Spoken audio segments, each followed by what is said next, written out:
दोस्तों चलिए आज जानते हैं कि केविएट क्या है।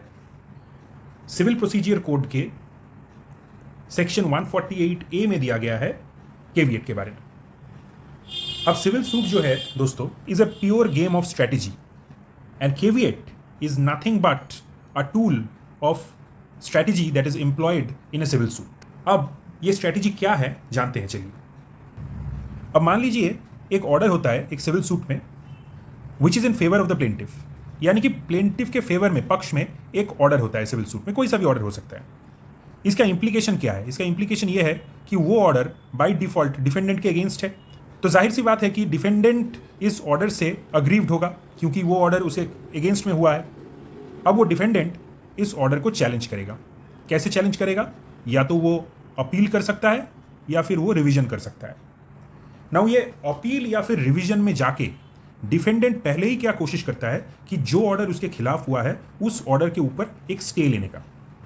That is the first remedy which a defendant will explore if he is challenging an order that has been passed against him in the civil suit.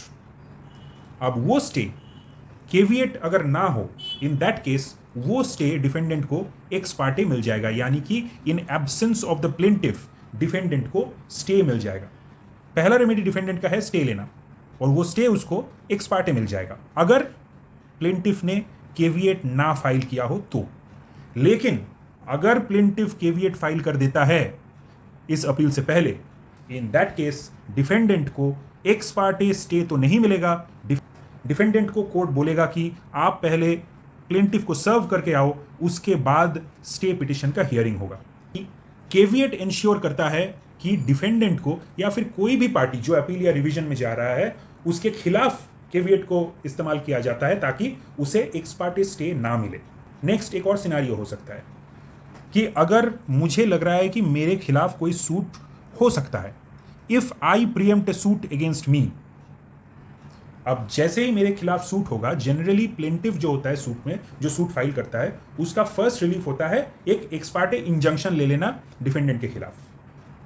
वो पहले ही डेट में एक्स पार्टे इंजंक्शन मूव हो जाता है और order भी हो जाता है पहले ही डेट में, जिस दिन सूट फाइल होता है उसी दिन।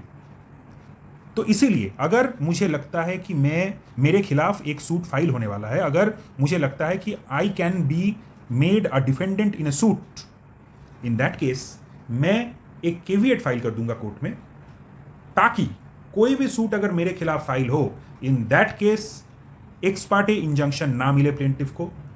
So these are chiefly the two strategies for which caveat is used in a civil suit. अब caveat जो है वो सेक्शन 148A में दिया गया है। ये पूरा सेक्शन है, I am not going into it. कुछ बुलेट पॉइंट्स देख लेते हैं। ये caveat के टॉपिक पे the strategy for which caveat is employed is more important. अब देखिए कब caveat हो सकता है। If an application is expected to be made or has been made, तो यानी कि अगर एक एप्लीकेशन एक्सपेक्टेड है या फिर वो फाइल कर दिया गया है, इन बोथ केसेस आप केविएट कर सकते हो।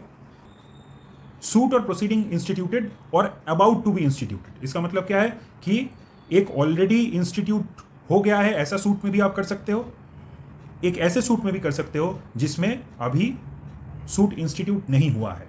जनरली सूट इंस्टीट्यूट होने से पहले ही केविएट फाइल कर दिया जाता है।